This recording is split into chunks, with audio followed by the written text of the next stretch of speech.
Our little stick figure is having a perfectly ordinary, slightly lonely day. He has been walking the same gray sidewalk he always walks, head down, shoulders a little slumped, replaying a conversation from work that did not go the way he wanted.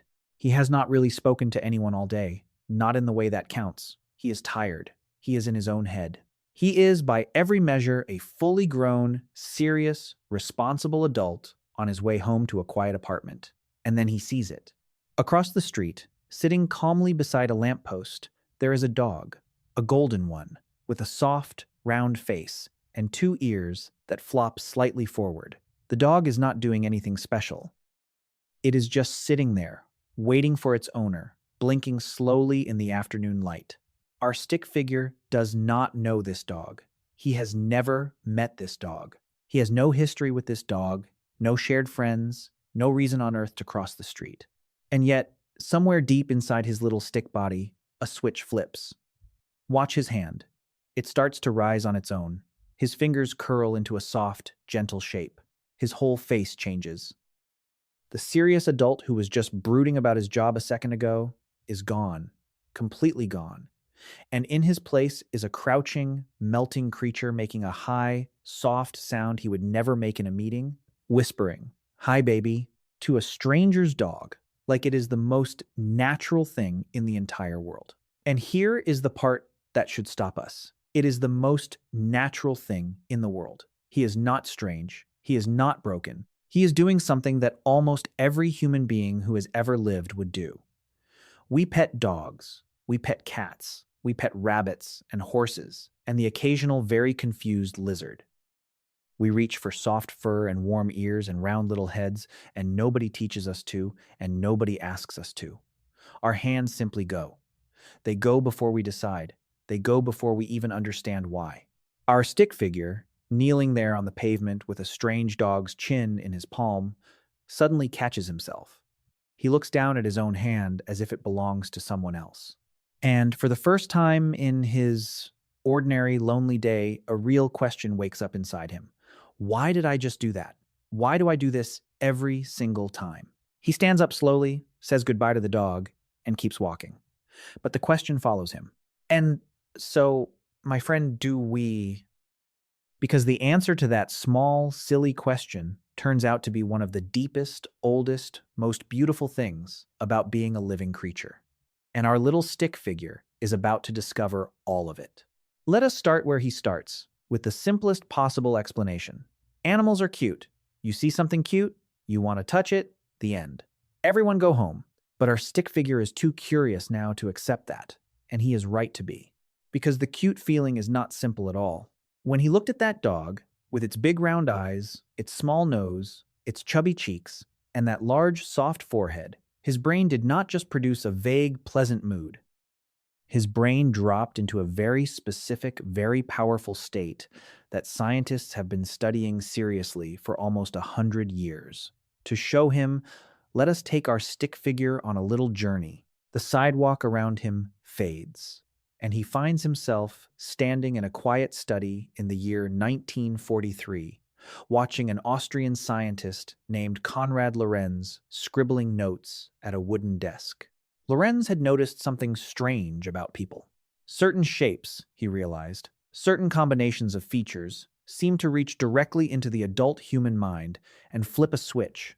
A round face, big eyes set low, a tiny chin, soft, clumsy, wobbly movements. He gave this collection of features a name. He called it the baby schema. His idea was bold and a little unsettling. He suggested that human infants did not just happen to look this way. They evolved to look this way on purpose, because these exact features hijack the adult brain and force it to feel protective, gentle, and full of care. Our stick figure leans in over Lorenz's shoulder, eyes wide. Evolution, Lorenz is essentially saying, built a visual trap directly into your mind, and then it called that trap a baby. But here is the twist that made Lorenz brilliant. He realized that these baby features do not only appear on babies, they appear all over the animal kingdom. The big round eyes of a puppy, the soft cheeks of a kitten, the clumsy tumble of a baby seal, And when your brain sees those features, it does not stop to check what species they belong to. It does not run an inspection. It simply sees round eyes and a soft little face, and it fires the caregiving circuit anyway. Our stick figure suddenly understands. That is what happened to him on the sidewalk. His brain looked at a stranger's dog, saw the shape of a baby hidden inside it, and made him feel a flash of protective, parental love for a creature he had known for 11 seconds. And the most amazing part, the thing that makes our stick figure shake his head in wonder, is that Lorenz figured all of this out in the 1940s with no machines at all. He was just a man watching how people reacted, writing it down, and trusting what he saw. Decades later, when scientists finally had the technology to look inside a living brain, they slid people into scanners and showed them pictures of cute baby animals. And Lorenz turned out to be right. Our stick figure watches the scene shift again. Now he is standing in a modern laboratory, looking at a glowing screen that shows a human brain lighting up in bright patches of color. A volunteer inside the machine is simply looking at photographs of fluffy puppies and round-eyed kittens, and the brain is not sitting quietly. Whole regions are flaring to life. The areas tied to reward, the same circuits that respond to things we genuinely want. The areas tied to emotion and meaning and motivation. This is what hits our stick figure the hardest. Looking at something cute is not a passive little moment. It is a real event happening inside the brain. When he saw that dog, his mind responded the way it responds to things that truly matter. Things worth paying attention to, things worth protecting, things worth caring about. His brain treated a stranger's golden retriever as something significant, and it did all of this in the blink of an eye before his hand had even moved. But here is what our stick figure realizes next, and it changes everything. All of that, the cuteness, the baby schema, the glowing brain, all of that happened before he touched anything. And touching is a completely separate world, so let us follow his hand. The lab fades, and our stick figure looks down at his own simple stick hand, and for the first time, he sees how absurdly sophisticated it really is. We tend to think of touch as one single sense. It is not. The skin is layered with many different kinds of tiny sensors, each one tuned to a different thing. Some feel pressure, some feel vibration, some feel texture, some feel the warmth or the cold of whatever he touches. His whole surface is a field of listening instruments, and he never knew. And tucked among them is one special kind of nerve fiber that scientists came to understand only fairly recently. These fibers are called C-tactile afferents, and they are strange and wonderful. They do not care about firm pressure, they do not care about sharp pain, they do not even respond well to fast movement. They are tuned almost perfectly to one very specific thing. Slow, gentle, soft stroking at the unhurried speed of a hand moving just a few centimeters every second. And when those fibers wake up, they do not only send their signal to the part of the brain that says, "You are being touched, here, like this." They send it somewhere deeper, to the regions of emotion, to bonding, to reward. These nerves exist, it seems, for one reason above all others: to make gentle touch feel like it means something. Not just felt, but felt as warmth, as closeness, as connection. Now our stick figure understands why his hand was so desperate to reach that fur. Because running a hand slowly over a soft coat wakes those gentle fibers almost perfectly. The texture, the warmth, the soft resistance pushing back, the steady, even glide. It is as if fur were built to fit this exact sensory system, like a key sliding into a lock that was waiting for it. When he pets a dog, he is not just touching an animal. He is triggering an ancient pathway that was made for bonding, for closeness, for love, now firing happily because of a Labrador on the sidewalk. And this, my friend, is where it stops being only feeling and becomes chemistry. Because a soft, gentle, affectionate touch like that releases something into the body, a messenger called oxytocin. People love to call it the love hormone, and scientists wince a little at how small that name makes it sound, because it does far more than that. But here is the simple truth. When you hug someone you love, when you hold a baby, when you give or receive gentle affection of almost any kind, oxytocin rises. And study after careful study has shown that just a few minutes with a dog, petting it, looking into its eyes, sitting close to it, sends measurable waves of that same bonding chemical through a human being. Our stick figure stands very still as the next part lands on him, because the oxytocin does not only rise in him, it rises in the dog too at the same time. He sees it now in his mind, the two of them on the sidewalk, his hand on the dog's head, the dog's eyes soft and half closed, and inside both of them, the same chemical tide is moving. The same chemistry that binds a parent to a child. The same chemistry that binds two people who love each other. The very thing underneath the deepest connections a creature can form. He walked up to a stranger's dog, feeling lonely and tired, and without meaning to, he fell a little in love with it. And the dog fell a little in love right back.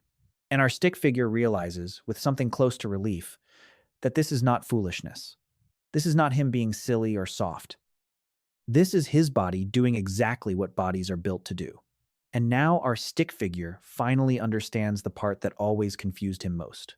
The part that felt almost embarrassing. It is not just that petting an animal feels good. Plenty of things feel good, and he manages to behave himself around all of them in public.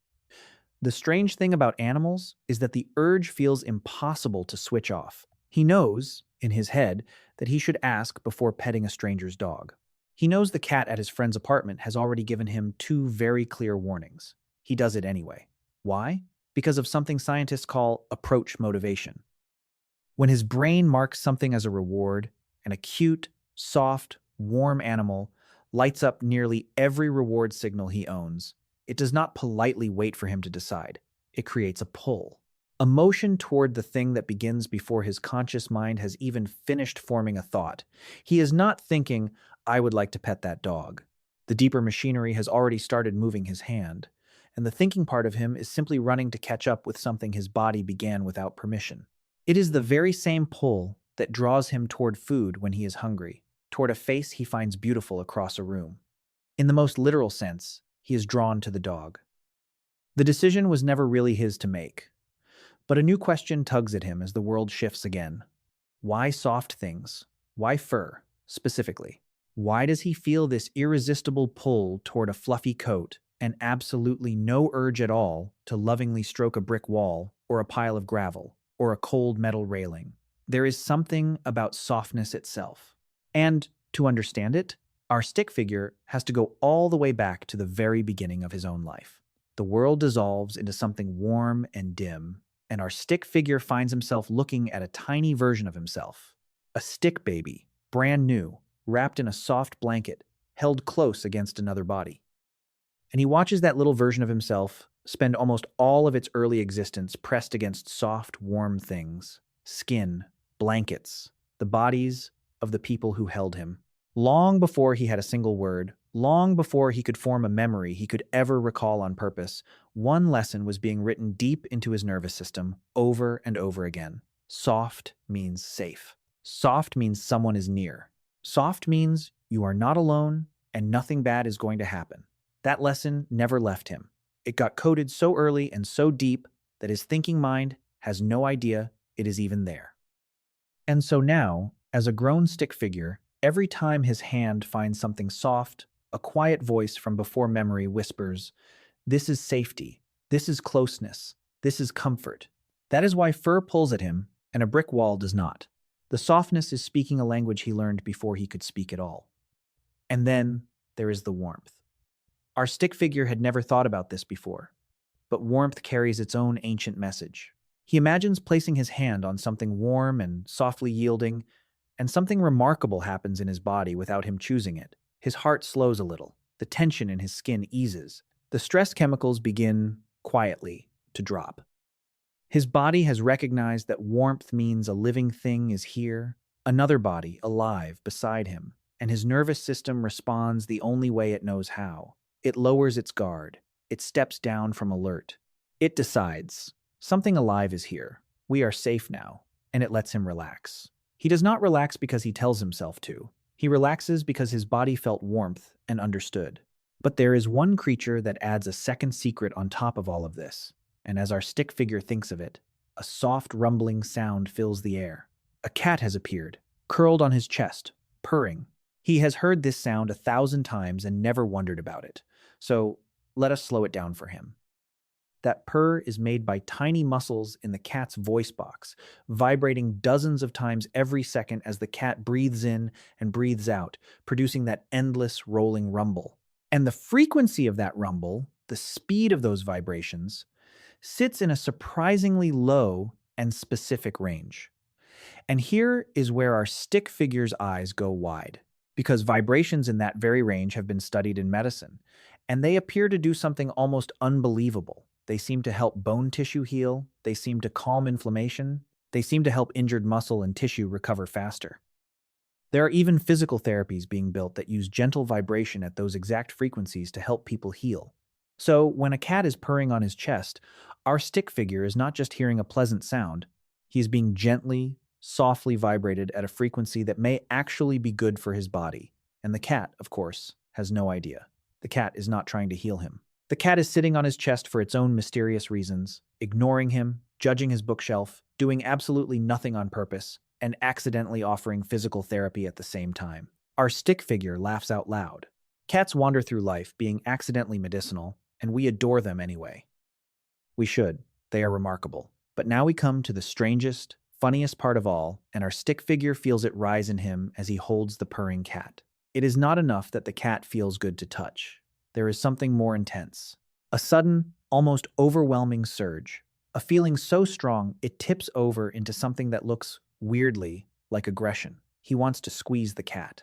He wants to scrunch its little face. He hears himself thinking, in the gentlest voice imaginable, I could just eat you up, while having absolutely no intention of harming a single hair on this animal. If our stick figure has ever looked at a puppy and felt the bizarre urge to gently crush its adorable face, congratulations, he has met cute aggression. And it sounds alarming, but it is actually wonderful. Researchers at Yale took this seriously and discovered it is not random at all. It appears to be the brain's way of catching itself. When something is so overwhelmingly, unreasonably cute that the wave of positive feeling becomes more than the system can smoothly handle, the brain generates a small opposite impulse to balance it out, a little counterweight, a way of coping with a flood of joy it was not built to take all at once. Which means the slightly unhinged things our stick figure wants to do to kittens are not a sign that anything is wrong with him. They are a sign that his brain is working exactly as it should, drowning in delight and scrambling to stay upright. He is welcome. And now, a much bigger question opens up in front of our little stick figure, one that pulls him far beyond himself. Is any of this only human?